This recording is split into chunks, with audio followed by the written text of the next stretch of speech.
Welcome to She Said podcast. I'm Laura Cox Kaplan.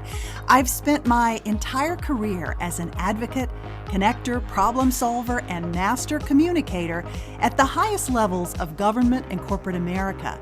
With She Said podcast, I'm sharing what I've learned that's helped me, and I'm drawing additional perspective from a broad range of women who are creating amazing opportunities for themselves and others. Their stories hold important advice and perspective about common challenges and the best ways to tackle them. I know your time is precious, but stick around. I think you'll find this investment in you well worth it. Hi, friends. For many families, the holidays will look and feel very different this year. The added stress of coping with a pandemic that will either prevent us from seeing relatives or will present challenging social situations to navigate. Not to mention the added challenges that some families face navigating political divisions during a contentious election year. All of this can add to an already healthy level of stress. My guest on today's show is Dr. Donna Marks. She's a therapist and an expert on addiction. She's also the author of a book called Exit the Maze: One Addiction, One Cause, One Cure. When you hear Dr. Marks' perspective on the topic, including her own story about addiction, you may see addiction in a very different light. I know I did. And more importantly, I think you'll gain a deeper understanding of what are often misunderstood underlying causes. Dr. Marks' message is particularly appropriate heading into the holidays because it's one of hope, optimism, personal responsibility, and most importantly, self-compassion. She provides great food for the soul, and at a time when many of us could really use that extra boost. Here's our conversation. Dr. Donna Marks, welcome to She Said. Thank you very much for having me on your show. Well, I'm delighted to have you, and this is such an incredibly important topic. This is a big problem in this country. A lot of people are suffering. Help us understand, is this just that we're more aware of the problem, or is the problem bigger than it's been in the past? I think it's both. I think that we're more aware because so many people have become addicted that we can't ignore it anymore. You know, the treatment centers are popping up everywhere. There's an overload of insurance premiums being paid out on treatment, and the death rate is increasing exponentially. And so we can't ignore it anymore. But I do believe there's also an increase in addiction because we have become more of an addictive society. You know, in the past, we were taught more to delay gratification, to have patience, to wait. But now we're constantly inundated with, you know, eat this, smoke this, drink that, you know, get the new car, get the new girl, get the new fix, the fix du jour. And so we have that mindset. And then also with electronics, you know, we get it right now. So the brain has kind of accelerated at a rate of wanting things to happen on the quick fix modality. And that is really unfortunate because we want to be able to, you know, stop that and let our minds work the way they were designed to work, which is, you know, quickly, but also to be able to rest and sit back and kind of just process things as they come. Right. Maybe take a step back and help us understand when we say addictive behavior or someone has an addiction, what are we talking about? What does addiction really mean? How is it defined clinically? Well, it's clinically defined as continuing to do the same behavior despite negative consequences. And, you know, people like to quote Einstein, you know, the definition of insanity is repeatedly doing the same thing and expecting different results. Right. And that's kind of overstated now, even in an addictive way. But really, it's when you do something and you think you have control, but it's obvious that you don't have control because those negative consequences continue to happen. So do there have to be negative consequences in order for it to meet that clinical definition? I believe that that's is the definition, because if someone's doing something and nothing bad is happening, then they may have a habit, they may have a pleasure, they may have something they're enjoying. But that's a slippery slope too, because then you have to get into more detail of what's negative consequences. It may not be, many people are highly functioning with their addictions. Mhm. The workforce is full of sex addiction, pornography, video gaming, addictions, but they're functioning at a very high level, and it doesn't appear that there's negative consequences. A negative consequence can be something such as it's affecting your marital life, it's affecting your self-esteem. You don't understand why you're depressed. You haven't put it together yet that the excessive amounts of your alcohol intake or your social party life or whatever is actually what's causing that malaise inside of you. So that's why I say it's a slippery slope. We have to be careful that we do understand what negative consequences mean. Many people picture addiction as someone, wobbling down the road with a brown paper bag in their Right. hand, or the person passed out on the park bench, or someone who's gained 300 pounds, or someone who's not functioning at all. And that's really, like any illness, the end game of the addiction. It's not the beginning or the middle stages of the disease. Yeah. Is it so it sounds like what you're describing is something that people can be struggling with and maybe not even realize that's an addiction, that it is an addiction. That's correct. We have our habits, Yeah. and the difference between a habit, is something you might do, but it's not causing any type of negative consequence. But many people, for example, uh, I love my candy, let's say. That isn't one of my drugs of choice, but let's just say and so person will start eating candy and wind up eating, way too much of it, a half a bag of it, sometimes a whole bag of it, and they'll gain 10 pounds. And so then they'll say, oh, I've got to get this weight off. They finally get all their willpower together. They get the food plan, they join the clinic, they get the exercise regiment going, and they stop, eating the candy, and they lose the 10 pounds. So they think, oh, you know, I've got control. But what happens is, slowly but surely, that part of the mind that is addicted, it says, you've lost all this weight and you don't even think about candy anymore. So, go ahead and have that dessert tonight after dinner. And boom, the minute that food gets in the mouth and the brain starts going again, when can I get my next piece of, chocolate cake? And and then when you start again, it's even harder to quit the next time. And so over the years, it just becomes worse and worse and worse. Maybe talk a little bit about, the environment that we are living in right now is, to state an obvious point, one of the most stressful periods of time that any of us have experienced. We are still in the middle of a pandemic. We're seeing spikes across the country. We just had a very contentious election where our friends and family potentially are also divided. It's very, very stressful. Talk about how the current environment can contribute, and is everybody susceptible to developing some kind of an addiction? So, one of the things that I teach when I'm working with patients is that, in spite of the fact that we think that it's the environment that's affecting us, it's really what's going on inside of us that's affecting us. And, if you didn't live here and you didn't care what was happening in the US concerning the election, it wouldn't be affecting you. And if you weren't being living here, and we are being affected by lockdowns and masks and fear of getting sick, you know that is a direct effect. However, we do have control over our reactions to things. So even when we get affected by external events, Mhm. what I teach people is, what is this bringing up in you about your past?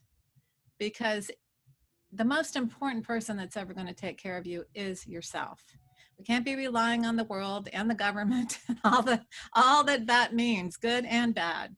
We have to learn how to take care of ourselves, and then when we get these reactions, to actually sink into them and really explore, what is this bringing up for me about my past, and allow ourselves to feel those feelings. and to release those feelings in healthy ways, not by going out on tirades. You know, it's okay to be angry, but to talk about it, give it words, and to purge it in healthy ways, not by destruction of other people's property or other people or character assassinations, but mainly to get to the fear underneath all of those emotions. You know, once we recognize that for many people, what's going on right now, they had things going on in the childhood that were crazy and insane. So here it is again. You know, the world is insane, and I'm at the effect of it. But we're not at the effect of it.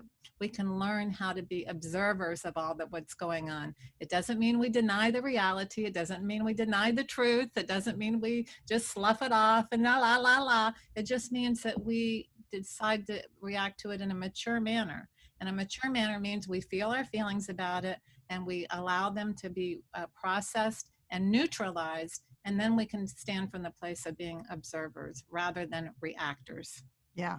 Yeah, very helpful. You've written this terrific book entitled Exit the Maze. I'll include a link to it in the show notes for this episode. Thank you. Talk about, if you would, how really the profession gets it wrong as it relates to treating addiction. What is it that I found the book an incredible read, by the way, which I've told you. But I was surprised by your thesis. So maybe talk a little bit about the thesis of the book, and then I want to ask you about your own personal experience, because this is something that you know about personally. But maybe let's start with the book and the thesis of the book. Okay, thank you. Well, I believe that there's just one addiction and that there's one cause and that it can be cured. And that's very controversial. And I'll explain my position because I think it's often misunderstood. Right now, we have 50,000 treatment centers. It's billions and billions of dollars of industry. And we also have free 12-step programs. The correlation of the relapse rate between the two is about the same. It's about a 25% recovery rate and about a 75% relapse rate. So any sane person can say something's not right here. I mean, right. Who would take those odds on any other medical illness? So I believe that we haven't really fully tapped into what's really wrong in the treatment here. That's my thesis. I do propose some solutions, and the solutions are: number one, to recognize that we don't understand addiction. We haven't understood it. We think that an addiction is alcohol over here, food over here, sex over here, gambling over here, work over here, and it's not. Addiction is that emptiness that so many people feel. It's that internal void, that feeling that something is missing. So it's almost like more the symptom as opposed to the disease itself. Is that Correct. What you're saying? Correct. So that void is constantly searching in the mind. You know, it's searching for the next thing. So what has happened in treatment is that a person will go to treatment for alcoholism, and then they'll start something else. You know, they'll give up alcohol and then they'll get into, love addict relationships, or they quit using cocaine and they start drinking, or they quit smoking cigarettes and they start eating M&Ms, or they stop eating and they go on compulsive exercise regimes. So the addiction is never addressed. Like you said, only the symptom of the addiction is addressed. So that's one problem. The second problem is that I think it's completely unrealistic to go away, as I did, to treatment for 30 days and often out of town, and there's no support system built into the treatment program. So the person goes to treatment, goes back to their same environment, and then they're supposed to just be good little recovering people and go to meetings with complete strangers with all the anxiety that they haven't learned to manage yet. And all their stuff comes up, and then, they're told to not look at their past, because that's dangerous, or that's got nothing to do with your sobriety. And so you only look at your role in your past. I'm talking about your past childhood. You only look at your role in your past, and you take responsibility for that, which is really important to do. Mm-hmm. But for people who have been brought up in painful childhoods, this is not good advice, because then it just gets stuffed like it always did. and then it starts getting acted out in the rooms. And there's plenty of people that act out with each other, and then often, you're not talking about the height of mental health and recovery rooms. Some people are extremely evolved, but some people that are just coming in, they haven't learned spiritually fit behavior yet. And so some of these new people that come in get exploited. So that's another shortcoming. So what I would like to see happen in treatment centers is that they have people that they can align with while they're in treatment, that they have a therapist that they are seeing while they're in treatment. So when they get out, they already have a good bond with that therapist, that they have a sponsor or a sober companion that they've gotten to know real well while they're in treatment. So it's just the next natural thing to be hanging out in meetings with that person, and that person's already been somewhat vetted, before they're introduced. And then also that the family, right now, we have in treatment 3 to 5 days of family, and the family's kind of separated. There isn't much family counseling. And so the family's educated, but this is like, can you imagine, like, you have a family who's had an addict in it for years. I mean, there's a lot of healing. Yeah, There's a lot of work that needs to be done. I just think it's critical that the whole family be very involved in the whole treatment process, not a little ancillary thing here. Because if they don't heal together and they're not all a part of the recovery, I think that majorly reduces the chances. Now, I get criticized for that also. I get people telling me that's unethical that you work with the whole family. And my response to that is it's unethical not to when you're talking about addiction. Yeah, I mean, that's sort of shocking to me, frankly. Because it stands to reason that the environment that the person who has been struggling is coming from, that there are triggers in that environment, either family members or other associates. So when you talk about advising them, maybe talk a little bit about this notion of codependent behaviors as well, which I know you talk about in the book, and maybe talk about how the consultation or treatment of the family works to address those codependent behaviors. Does that make sense? Oh, of course, yes. Well, what happens is people maladjust to maladjustment. It's kind of like an ecological thing. If something goes wrong over here, there's an adjustment in nature to kind of adapt to it. And so often people, just become, they say the people who are watching the addict become more disturbed than the addict. The addict's medicating themselves and everyone else is watching the horror show. It's kind of like, The Shining, you're watching this person disintegrate before your eyes and getting more and more out of control, and you get more and more scared and you're trying to do all these things to control it. What I would encourage people to do is to back off of that behavior and work on what's in you is trying to correct the situation, because that person has to want help. So there's ways of addressing that person.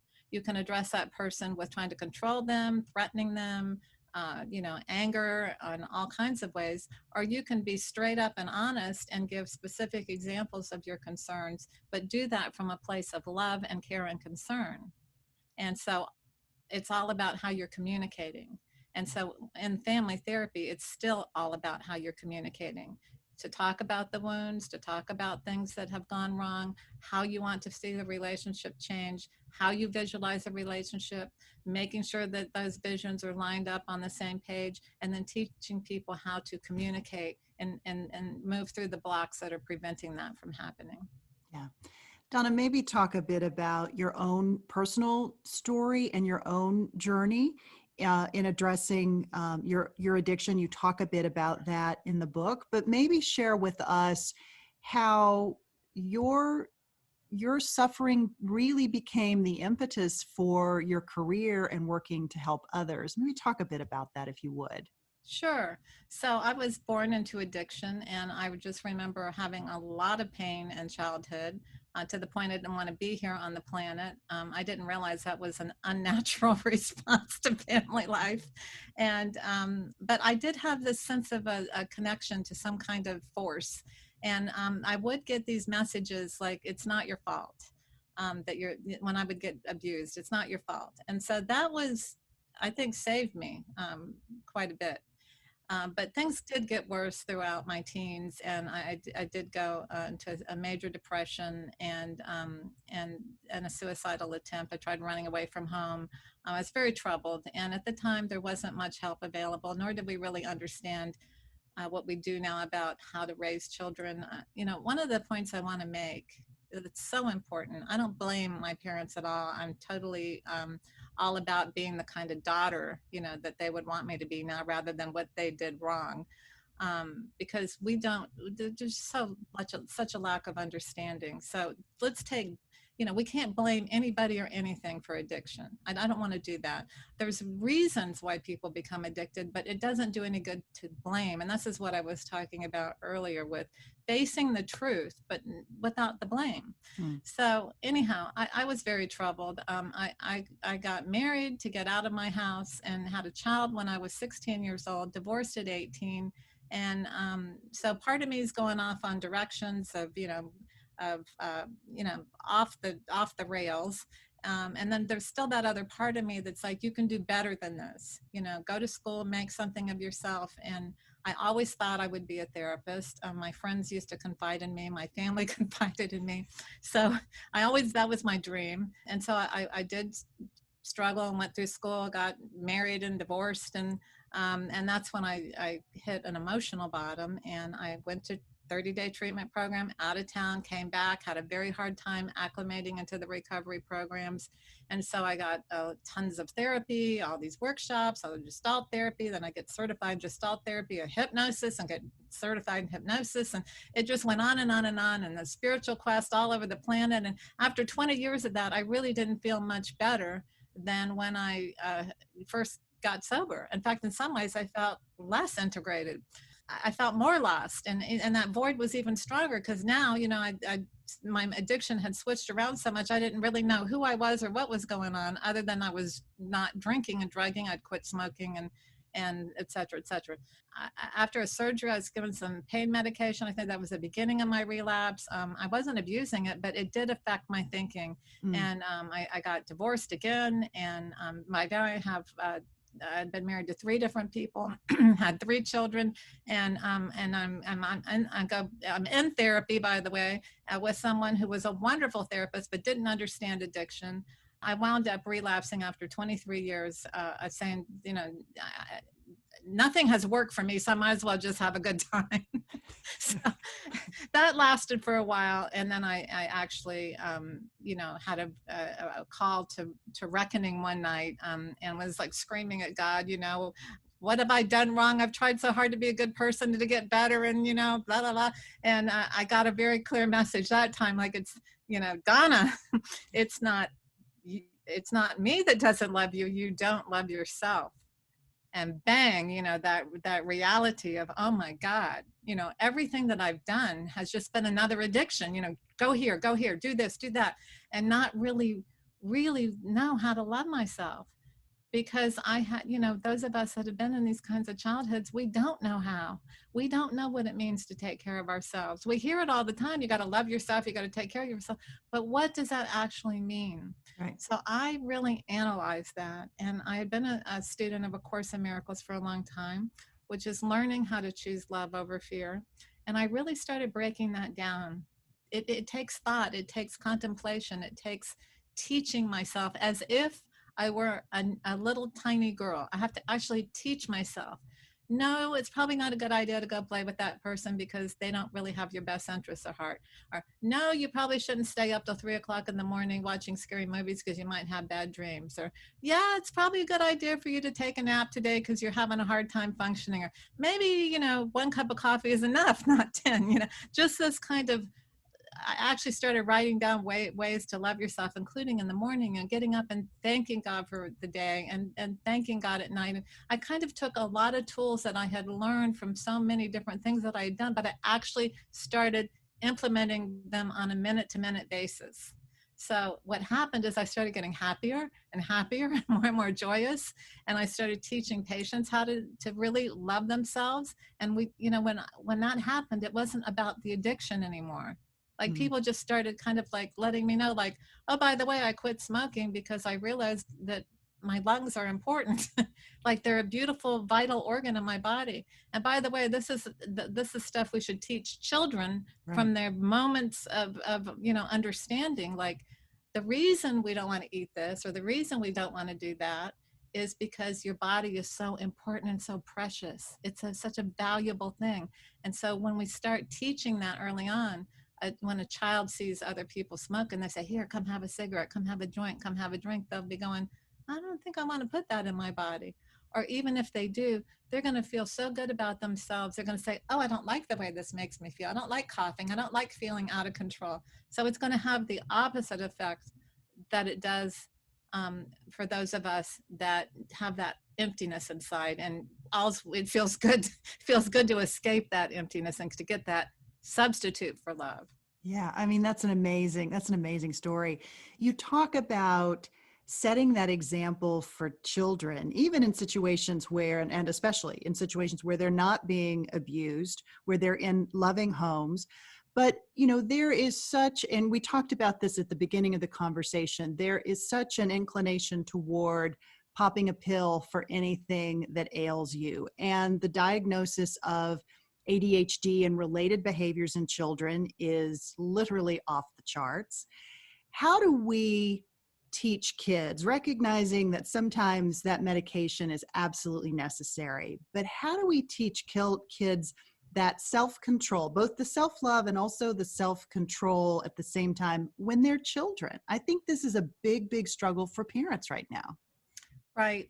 Well, ADHD and childhood bipolar and a lot of different things are the diagnosis du jour right now. And I don't want to say that I'm anti medication because, in rare cases, it's critical for a person's well being, whether they're a child or an adult. But we're handing it out as if it's Advil or Tylenol. And there's definite studies of proof that children who are on Ritalin and other Adderall and things like that are much more susceptible to becoming addicted later on. In fact, nowadays, if you're in the rooms of addiction, you hear all the time that people used it intentionally as one of their drugs of choice because it's like speed. So, we have to be very careful. So there's two answers here. One, that we have to teach parents that just because the child's buzzing around in the classroom or acting manic or can't concentrate, let's explore why. Because half the time they're being sent to school with having a bowl of sugar called cereal, or not having proper nutrition. They're also, grabbing a can of Coca-Cola, which is sugar and caffeine.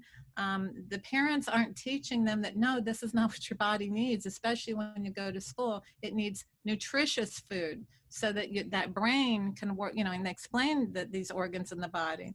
And so that might be one of the reasons. It could be as simple as a diet, so that they're going to school ramped up and then they're crashing and they can't concentrate. Or it could be that something's troubling going on in the home. I know in my case, I wasn't eating that kind of food, but there was so much heavy duty stuff going on that I could not concentrate when I went to school. Mm. And so I would have been diagnosed as ADHD. Thank God I wasn't. I had two children that were, and we want you to get these kids on medication. I'm like, well, slow down here. There's stuff going on and I will address it. And, but they're not going on pills. That's just not happening. So I think that, we need to really be educated as parents. You can get everything you need to know on the web, but don't go on to promotional sites for different medications. Go into non-promotional sites and really read about this. Yeah. And then in terms of emotional management, that's not difficult. If the parents are managing their emotions, the children are going to copy their parents. But all children, at times when they're growing up, they get mad and they get sad. So if they get mad, you tell them, no, you don't throw your toy at me. That's not okay. One time I remember my daughter threw a pancake at me and, started laughing, and she started laughing. But I went over to her and firmly, I said, I'm laughing, but this is not okay. I understand you're angry. Tell me what you're angry about. Don't show me, talk it out, don't act it out.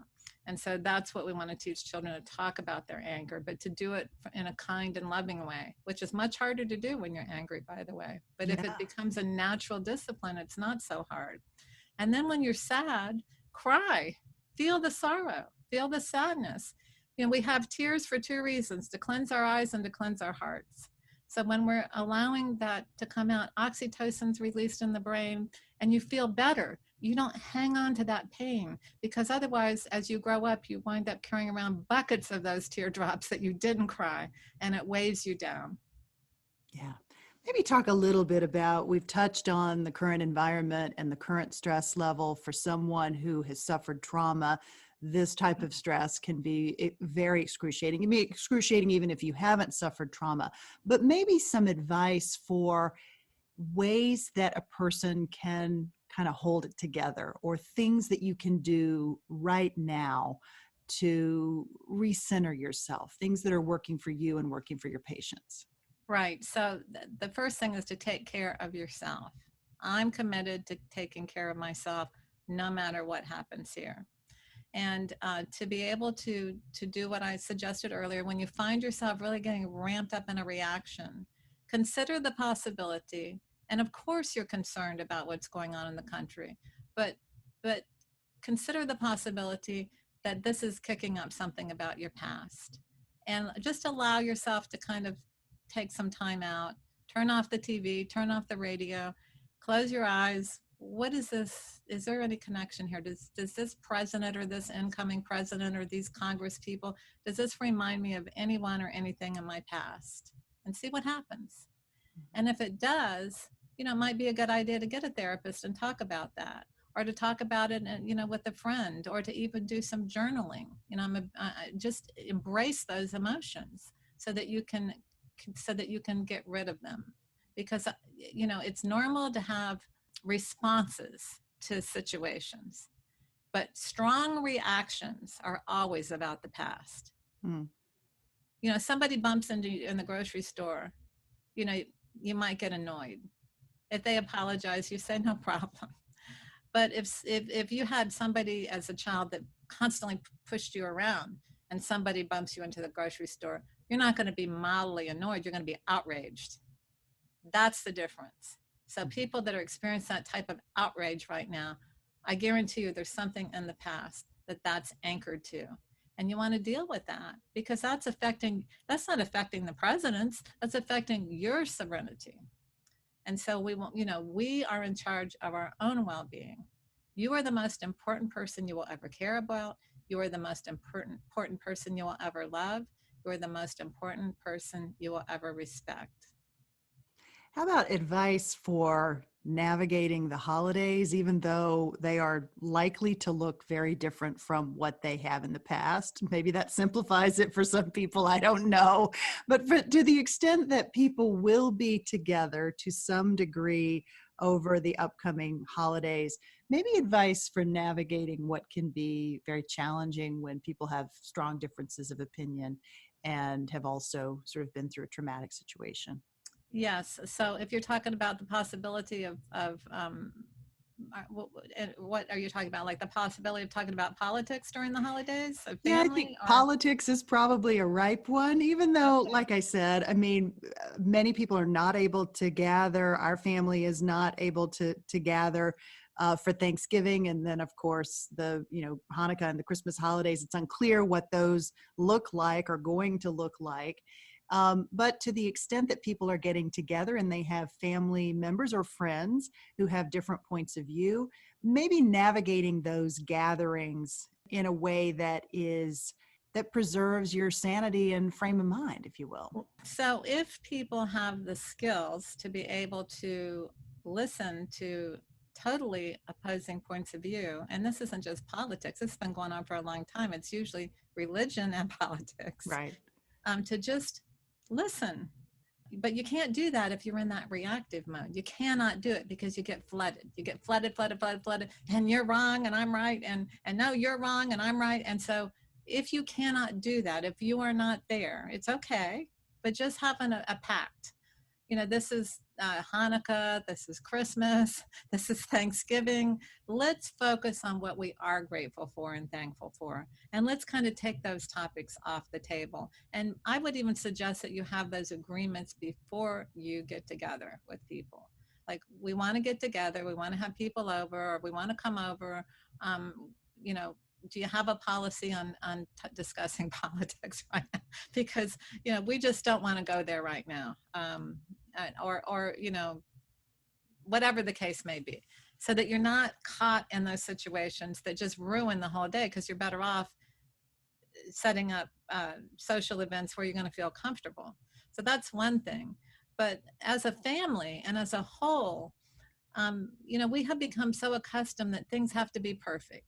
And so I want my this holiday to be like the perfect one before, whether it was or not. That's how we remember it. And that doesn't open up the possibility to a new perfection, a new way. And so just looking for me to just look at how much Christmas and Hanukkah and all holidays have changed since I was young. We used to make decorations, not because we had to financially, but because my grandmother loved doing it. She was good at it. And we painted gold Flemish flower. We made homemade ornaments and Christmas cookies and, all kinds of things. And when I went over to, with some Jewish friends, they were doing the Hanukkah candles and prayers and stuff. I mean, it's just beautiful. So a lot of that's lost now. It was just such a more of a hands-on experience. Now we're ordering off of online and, picking up dinner already made and all kinds of things. So I would encourage people to get back to some of that family time, old-fashioned goodness, where, each person might make a dish for Thanksgiving and have kids participate with the cooking and talk about what the holiday represents and what it means to them and what they're thankful for. And the gift giving can change focus too. It doesn't have to be all about materialistic, but it can be about doing favors. If you can't, teaching children to respect that maybe their grandparents can't come over this year. And so that they understand, they love you very much, but they're in a high risk because grandpa has a heart condition and grandma has a lung condition. And so if they get sick, they may not get well. But we can call them, we can Zoom them, we can take over food and drop it off for them. There's lots of things we can do to feel like we're giving of ourselves and that, to have that feeling of gratitude. Yeah. So there's lots of ways that we can get through this, and even in a very positive way. I have been so blessed during this whole virus. I said, I'm not gonna let it affect me negatively. I'm just not going there. And it hasn't. I've had more time to write, to read, to spend time with my husband, my kids. It's just been great. It's just really been terrific. But, I have to watch my mind because it'll start judging it and how long it's going to last and why in the vaccine. But I just say, okay, well, that's interesting information. I'm going to put that mind, just like the news channels, and it's just a bunch of la, la, la, la, la. And I'm just going to stay centered into my own sense of gratitude. It's such important advice, especially for people who are in a potentially sort of health compromised situation. If you're an older adult, those folks in particular really are unlikely to be able to celebrate these holidays in the way that we have come to know. Maybe talk a little bit more about advice for them. You've just shared some of your thoughts about what you're doing, but maybe other ways that maybe they can be looking at the situation and also how we can help support them.